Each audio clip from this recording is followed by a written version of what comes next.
Hello, welcome along. It's a brand new year. Time for a brand new episode of the Fun Kids Science Weekly.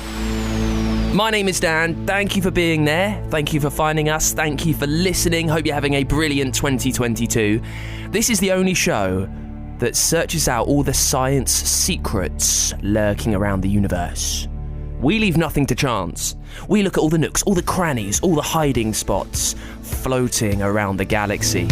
Now this week, we're looking across the universe at one of the most dangerous objects known to humanity. That's us. But if it ever does hit the Earth, they say it'll almost be as big of an impact as a crash as the one that finished off the dinosaurs. Also, we'll inspect some dinosaur footprints found in the UK, try to figure out how old they are. And it's believed that they're from an early ancestor of the giant Diplodocus, or Diplodocus. And this is serious and it's amazing. You have got the chance to travel in space. You have got the chance to get your voice in space. Maybe it could be the very first thing an alien ever hears from planet Earth.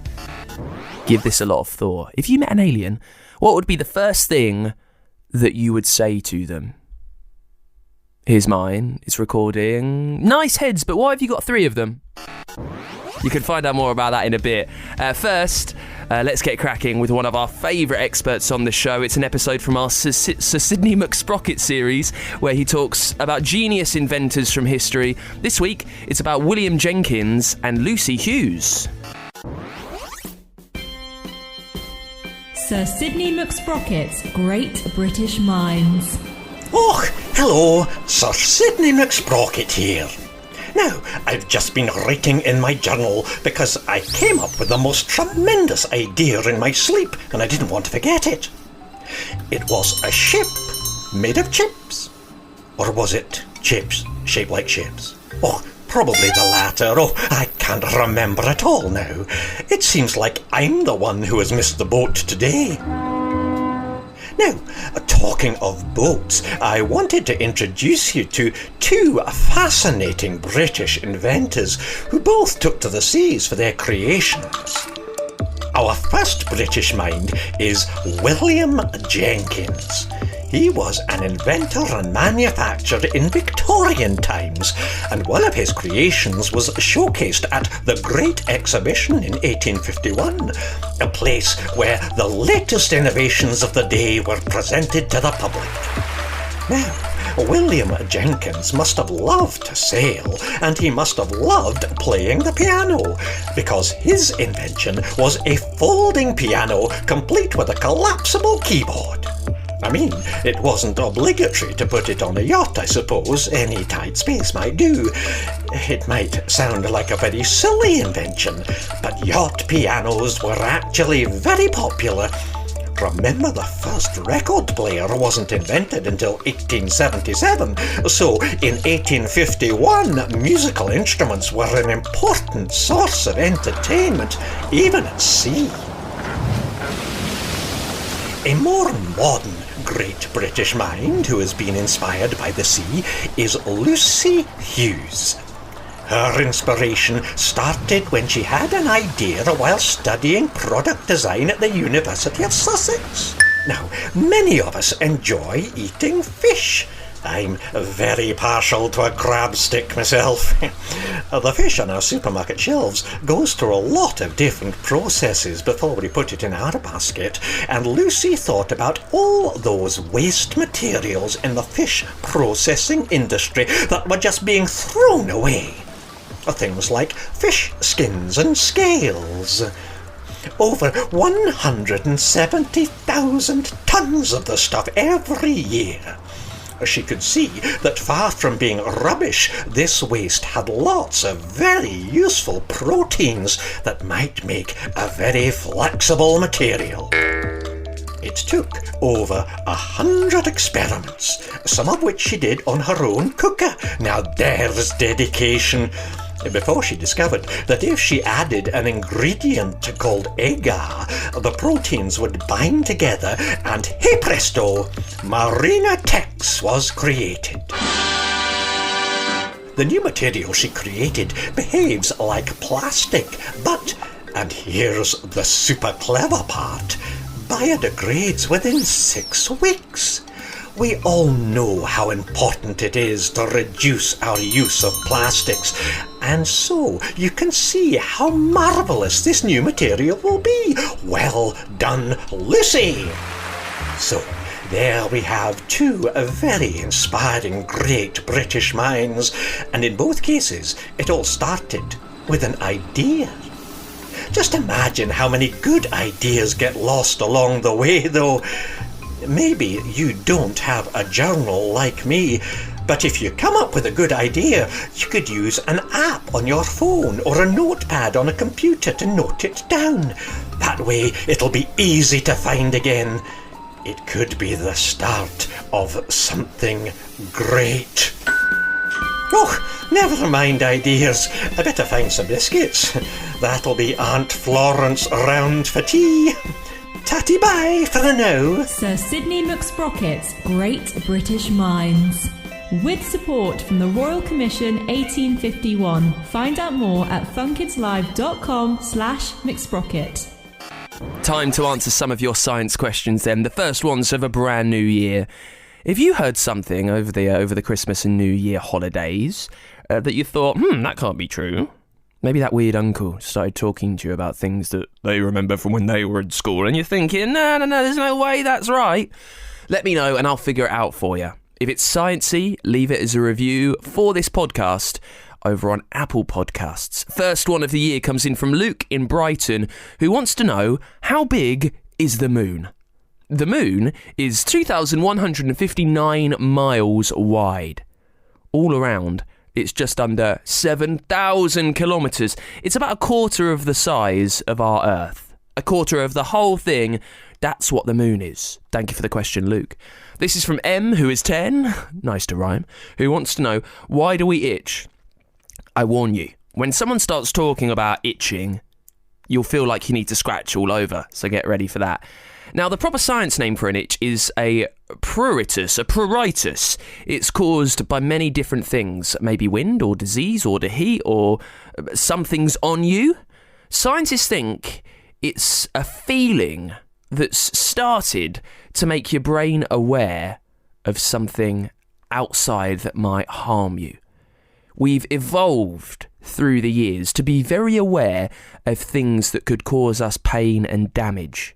Bugs, insects, a change in temperature if it gets too hot, too cold. And that itchy feeling is our brain's way of telling our skin that something's up, something's changed. Thank you for the question, Em. Last one this week is from Kane, who is 9, who wants to know, why is water see-through? Now, sunlight is a beam of white light, and it's got 7 colours in it, the colours of the rainbow. Now, some objects that are colourful, they are that because the particles that make them up absorb some of the colours in the sun's light and reflect others. So if you see a red apple, for instance, when a beam of light hits the apple, it'll suck in, it'll absorb all the other colours and only let the red reflect, only let that bounce back. So that's what you see. Water is see-through, it's transparent because it lets all the colours of light go through it and reflect off. So it doesn't have any colour, you just see the light back again. Thank you very much for the question, Kane. It's quite tough to get your head around that one. If you've got something sciencey that you want answered next week on the show, leave it as a review for us over on Apple Podcasts. Now, we are starting 2022 with an incredible adventure. It's a way you can send your voice into space. Mission Transmission. We are creating a radio show that will travel forever through the universe. We're beaming it up there on the 14th of February, Valentine's Day. We're sending it through the galaxy, and it will go on and on and on. It will travel forever. Now, maybe it might be heard by an alien or something out there in, 4 hours, 4 months, 4 years, maybe 4 million years. And you can be the star. We want you to be part of our radio show that we are beaming through space as part of Mission Transmission. If you want to get involved, it's really easy. We can go through it now and just get yourself to funkidslive.com. Right on the home screen, you'll see a big thing that says send your voice to space. You can record it. Click on that. Then you come to a screen which says send a message to space. Go through a few instructions. You need your mum or dad's, parents or guardian's permission. Your computer, your phone, whatever you're using, your tablet, it needs to have a microphone. Then you say, I'm ready. The first thing you need to do is say hi and tell them your name. So let's give that a go. It takes you through step by step everything that we need to know so we can send you into space, so we can introduce you to the aliens. So say hi, tell us your name. Hi, my name's Dan from the Fun Kids Science Weekly. That's done, nice and easy. Then you move on to the next one. It says, who or what do you love? You see, we want to introduce humans to aliens. So have a good think about what you would say about planet Earth if you ever met someone from space. What would you tell them about? Your mum, your dad, your mates, your school? Then you record who or what you would love. I love talking about science. I love the football team Wycombe Wanderers. And I love eating broccoli, quite strangely. Then you click stop on that. You move to the next one. Who would you like to be like when you're older? Have you ever thought? You must have thought about this. Everyone knows who they want to be when they're older. You give this a record. Oh, this is easy for me. I want to be like Sir David Attenborough. I want to travel all around the world, looking at different animals, looking at creatures, looking at different parts of the planet. The next one you come to that we would like you to record, this is the best. Is there anything you would like to say to aliens? Give this a lot of thought. If you met an alien, what would be the first thing that you would say to them? Here's mine. It's recording. Nice heads, but why have you got 3 of them? Well, that's it, actually. So just a few things that you need to record there. Your name, what you love, what you want to be, who you want to be when you're older, and also what you would say to aliens. Then you fill out a few details, your name, your mum or dad, your parents' guardians' names, and then you're done. And then you could be part of our radio show that we are sending into space. You could be the very first thing an actual alien hears. Maybe in 4,000 years' time. It's all part of our mission, transmission, adventure, and you can get involved at funkidslive.com. I'm very excited now to be joined by a man who has just been selected by NASA to join the 2021 Astronaut Candidate class, which I think is one of the coolest sounding things I've ever heard, not just in our world, but probably our universe, right, rather aptly. Jack, how are you? And what does it feel like to be freshly indicted into the NASA family? Oh, I'm very excited to be a NASA astronaut candidate. It's just been an incredible weekend here. There's 10 of us actually that are part of the 2021 NASA astronaut candidate class, and they're all just absolutely incredible people from all different walks of life. And it's a really great opportunity, right? Human spaceflight is just, there's so much going on right now, from commercial spaceflight to the NASA's Artemis program. It's an incredible time to be joining the team. I'm really excited. I'm honored to have the opportunity to participate. Well, that's actually something I was going to ask you, because there is so much going on in kind of space aviation, from NASA to SpaceX to, the commercial stuff, like you said, with Virgin and Jeff Bezos. It must be amazing to be jumping straight into the heart of this incredibly exciting, innovative period in space travel. Yeah, that's absolutely true. To be part of this NASA team at this point in spaceflight, what an incredible opportunity. Yeah, there's just so much to be excited about, and I'm just really honored that it worked out for me, and that I'm going to have this opportunity. Yeah, I mean, it's unbelievable. It's literally stuff of dreams, and I'll come on to that later. But can I just ask, where are we chatting to you from right now? We're Zooming. Are you at NASA itself? Yep, I'm at Johnson Space Center in Houston, Texas right now. I mean, amazing. And Jack is currently wearing the coolest NASA. Jack, can you just describe what you're wearing? Because it's awesome. Got the NASA. I'm wearing the NASA blue flight suit today, which is an incredible honor. NASA astronauts and pilots throughout the time of NASA have worn this blue flight suit. So it's putting this on is just an absolutely incredible honor, knowing the men and the women that have worn it before me, and to have the opportunity to participate in it is super awesome. I've got the NASA patch on right now. You can see it's pretty, I've been looking at this since I was a little kid. I was super excited to get the opportunity to wear that patch. And I've got my, I was showing this earlier, but I'll show it again here. This is my flight operations patch. All NASA astronauts and NASA astronaut candidates are part of the flight operations division. It's a patch they've been wearing for such a long time. There's so much history to it. It's just, oh man, it's just such a wonderful feeling to get up in the morning, you see the blue flight suit hanging there and be able to put it on and go to work. Just what a wonderful feeling. And it looks so cool. And you look so cool in it. It's just, it's amazing. It's absolutely amazing. But look, let's just quickly jump back a bit, because you wearing this awesome blue NASA suit, I mean, it didn't come easy. I mean, 12,000 men and women went through a seriously rigorous process, I guess an interview process, in order to become, just the final 10 astronauts in training. Can you tell us a bit about this process that's led you to be chatting to us today? Yeah, absolutely. Happy to talk about the selection process to become an astronaut, NASA astronaut candidate. Like you said, it starts off with just a normal application. They just get on the website. I'm sure lots of people saw the big press release that says, hey, if you want to be a NASA astronaut, just hop on and apply. Which is just mind blowing that it just starts out that way.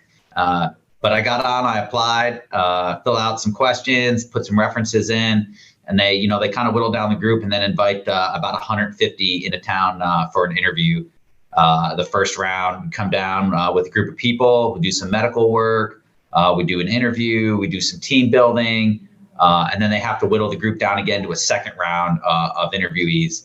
And then you come down for the second room. It's a whole week this time. There's even more intense medical stuff, even more intense psychological and psychiatric testing, more team building exercises, another interview with all the astronauts, the NASA astronauts and the flight directors and the engineers and the support teams. And then they finally come down and pick you. And each step of the phase, you're like, all right, this has been a wonderful experience. I've met incredible people. I'm so honored to have it. But I know I'm not going to the next step, because I've just seen the other people that are in my group. They have incredible biographies, incredible stories, and I don't think I match up to those people. But yeah, I think I got lucky. I'm pretty excited. They kept calling me back, and then I got that final call that said, "Hey, we'd love to have you come and be part of the 2021 NASA astronaut class." And I was just so excited. I mean, I've got a feeling, Jack, luck plays a very small factor in NASA's decision-making to pick its final 10. I mean, how long was from start to finish, how long was the process? I think the process was intended to be 6 months to a year, but with COVID, it actually stretched out to not quite 2 years. I think I initially hit send on the package back in February, March of 2020. And then I got the phone call in October of 2021, the final phone call. So yeah, I guess about 18, 19 months. Wow. I tell you who I feel so sorry for are the incredibly talented people who got to that final stage and for like 2 years had been kind of dreaming of becoming an astronaut and just missed out. Oh, that must have been painful. But obviously, as you say, it's been a nearly 2 year long process. But your training, the training that's about to start, or you may well have started it, in order to become an astronaut, is going to be another 2 years. Can you tell us a bit about what's in store in over the next 2 years for you? Sure. Over the next 2 years, training to be a NASA astronaut candidate that actually starts in January for me. I got a couple weeks to go wrap up my old life before I come down here and start my new life. But it's a 2 year training pipeline, like you talked about. We're going to spend a lot of time learning the systems of the International Space Station. There's a lot of complexity, a lot going on up there, and we're going to really dive into the books and learn to a minute detail how all those systems work in case we get the opportunity to go up there. We're also going to spend some time learning how to fly the T-38 trainer jet that we operate here at Ellington Field at NASA. And that's so both the pilots and the non-pilots can start working as a team in a scenario where there's challenges, there's real life consequences in the aircraft. It's a real good opportunity to operate in a high performance environment as a team with your fellow NASA astronaut candidates. Another thing we're going to work on is robotics. Obviously, there's a robotic arm that's up on the space station. There's lots of robotics that are going to be part of the future moon missions as part of Artemis and potentially even further on. So that's going to be a big piece of our learning step as well. We also do some language training and a whole bunch of other stuff. But one of the things I'm most excited about is the spacewalking training. So they're going to spend some time teaching us how to get into the spacesuit. I don't know how familiar you are, but they have just a giant pool here, and a whole mock-up of the International Space Station is underwater in that giant pool. And they drop us in there in the spacesuit, and we practice walking around, really floating around on the space station, hand over hand, doing the types of maneuvers that we're going to have to do when we do spacewalks. I'm super excited about that. I don't know how you could prepare for something like that. It's just what a great opportunity. Oh my word. That just sounds like something from a movie. That just sounds incredible. I mean, but also, Jack, that's a lot to learn in 2 years. Like, there's a lot you're going to be working hard. I think I'll be working hard. I've got a solid team here, though. Like I said, I'm part of 10 astronaut candidates. The whole astronaut office here, there's 44 of those. There's an incredible number of retired astronauts that we can rely on. But also NASA's huge, right? We've got these great teams of scientists and engineers and experts, the divers that work in that underwater spacewalk practice that I'm talking about. Like, it's not just me having to learn a lot of stuff in 1 year.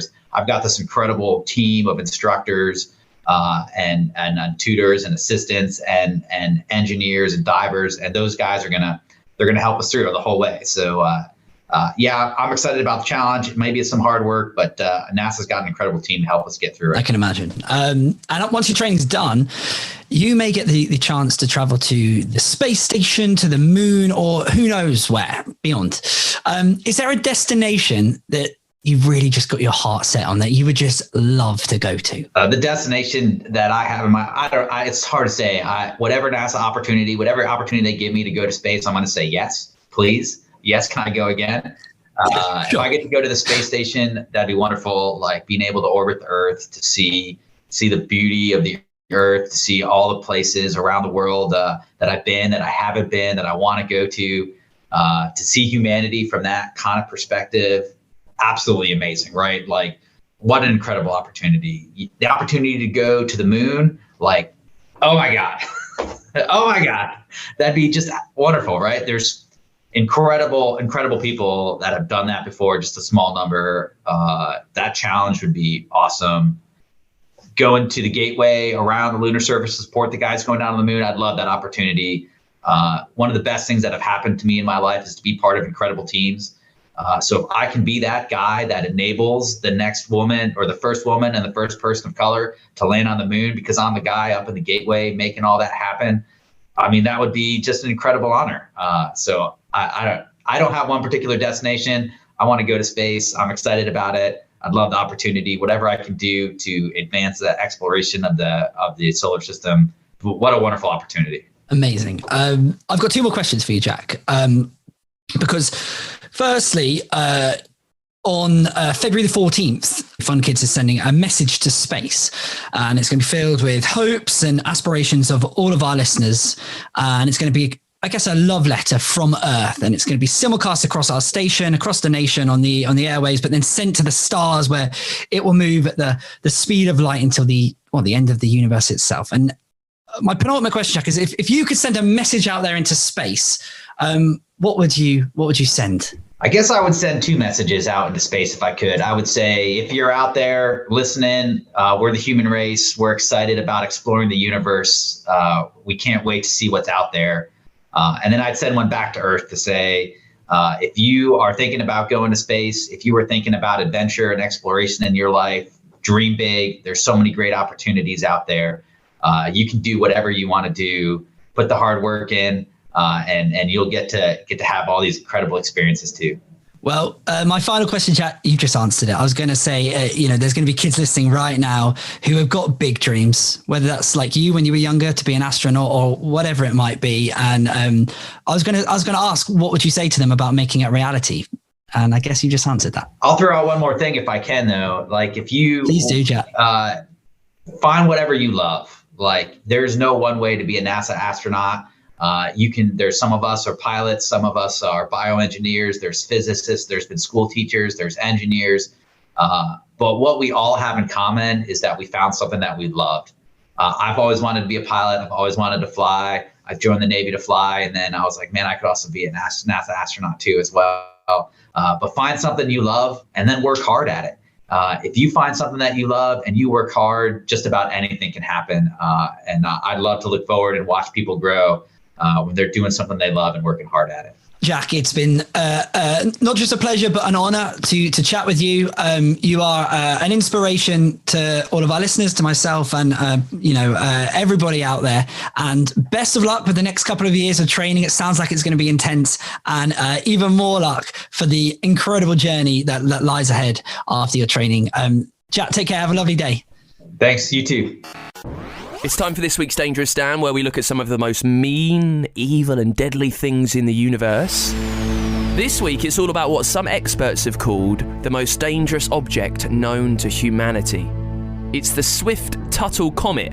It's the largest thing in the solar system that comes close to Earth over and over and over again. You know what a comet is, right? A big bit of rock that flies around the universe. Well, the rock in this comet, the nucleus in the middle, is 16 miles wide. And the Swift-Tuttle comet swings past Earth every 133 years. It's kind of strange to tell how dangerous comets are. Scientists try to figure out how close it might come to us. Now, the last time it came near Earth was almost 30 years ago, back in 1992. Next time it's going to come nearby is the year 2126.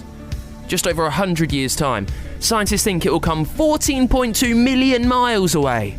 Sounds miles, sounds ages, but it's quite close for a comet. Then in 2261, it'll be even closer, just 13 million years away.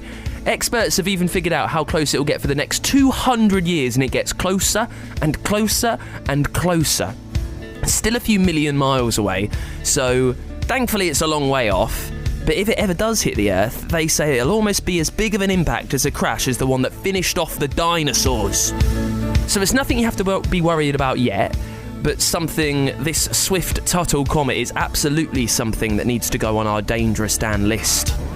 It's time to catch up with our Kareena's Chemistry series right now. It's all about Kareena and her superhero alter ego, K-Mystery. Kareena this week is taking a look into new and innovative green chemistry. How chemicals can be used together to really help the world. It's helping to tackle the challenge of climate change in really interesting new ways. K-Mystery, chemistry and climate. Demand for CO2 has risen dramatically with some food producers unable to package products, which could lead to shortages on the shelves. I don't get it. We have all this CO2 in the atmosphere that we don't want, but manufacturers and shops have a shortage of it. Why can't they just use what's in the air? Now you're thinking like a chemistry superhero. Hi, K-Mystery. So why can't we just use the CO2 in the air to boost the supplies that factories need? Well, we can. And it's to do with something called green chemistry. Come on, I'll show you. Where are we? We're inside an atom of carbon. This is where it all begins. Green chemistry involves creation on the molecular level, going right down to the tiniest particles and devising chemical reactions that create new products that have the ability to meet the goals we've set ourselves to make things more sustainable and energy efficient. They could also help reduce the amount of waste and harmful matter in the environment. Harmful matter like CO2? Exactly. Green chemists help us turn something we don't want into something we do.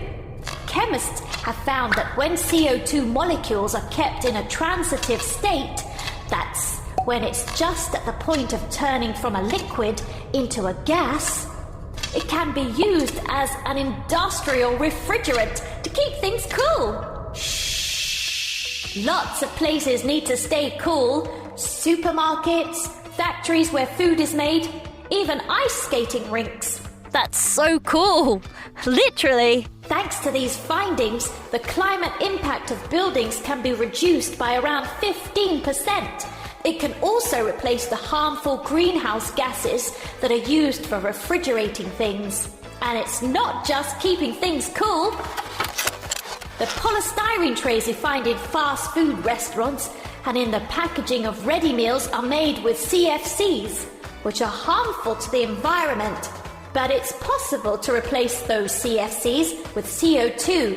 Green chemistry is helping keep tons of CFCs out of the atmosphere, and by using existing CO2 helps reduce global levels of CO2. But there are even more amazing ways it's helping solve problems. Green chemistry is helping companies make paints that are both cheaper and have a lower carbon footprint. Most paints contain a chemical called titanium dioxide. This helps the colour pigment cover up what's underneath. But it's super expensive and takes a lot of energy to make. Through research to find greener chemical reactions, chemists have developed a polymer that helps the titanium dioxide to be dispersed more evenly and thoroughly. So it goes further. Exactly. The paint's effectiveness was actually improved while requiring less titanium dioxide to make it, and less water too. And if that wasn't enough, it also reduced the amount of harmful chemicals that can lead to smog, which is a dangerous polluting fog. Green chemistry could also fuel a whole new greener kind of, fuel. It can help us get fuel out of waste gas, something that's been rather tricky to achieve. Microorganisms can convert waste gases to fuel, but because most waste gases don't have quite the right combination of molecules, it's not always possible.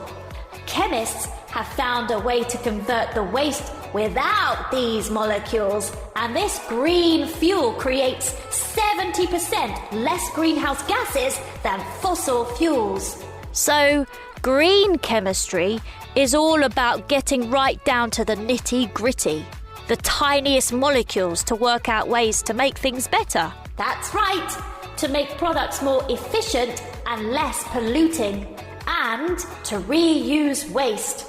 And we're back. Wow, thanks for the insight, chemistry. No problem. Always happy to help with a chemistry challenge. And online, you'll find a cool experiment where you can use CO2 to blow up a balloon. Why not? Check it out. Chemistry, Chemistry and Climate, with support from the Royal Society of Chemistry. Find out more and get hands-on with chemistry at funkidslive.com/chemistry. It's time for this week's Science in the News. The James Webb Telescope, which is something we've spoken about for a while, is up in space, and they've managed to unroll the sun shield that will protect the telescope. The next thing to do up there is to unpack the mirror, which will reflect light from the very edge of the universe back down to Earth. Also, dinosaur footprints found on a beach in Wales have been traced back 200 million years. We've spoken to people there before on the show, haven't we? I remember speaking to someone on that beach. Experts have used 3D technology to figure out who first left those footprints, and it's believed that they're from an early ancestor of the giant Diplodocus. Also, Elon Musk has said he isn't taking up too much room in space. People have said that his satellites for the Starlink project are hogging the atmosphere. Now, this is a project that will try and get internet to places around the world that it can't reach. It's going to use satellites in space. People are worried that he's having too much room, but Elon has said tens of billions of satellites can fill the orbits near Earth. And that is it for this week's Fun Kids Science Weekly. If you want to get involved in Mission Transmission, our adventure to send your voice into space, you need to get to funkidslive.com. We went through the questions that you need to answer earlier on. Record yourself online, and you could be part of our radio show that we are beaming across the universe forever. Also, while you're online, you can review us on Apple Podcasts, Google, Spotify. Apple is the best place to send me your questions, by the way. You can also listen to our other brilliant podcasts there. And Fun Kids, we are a children's radio station from the UK. Listen to us on your DAB digital radio, on that free Fun Kids app as well, and at funkidslive.com.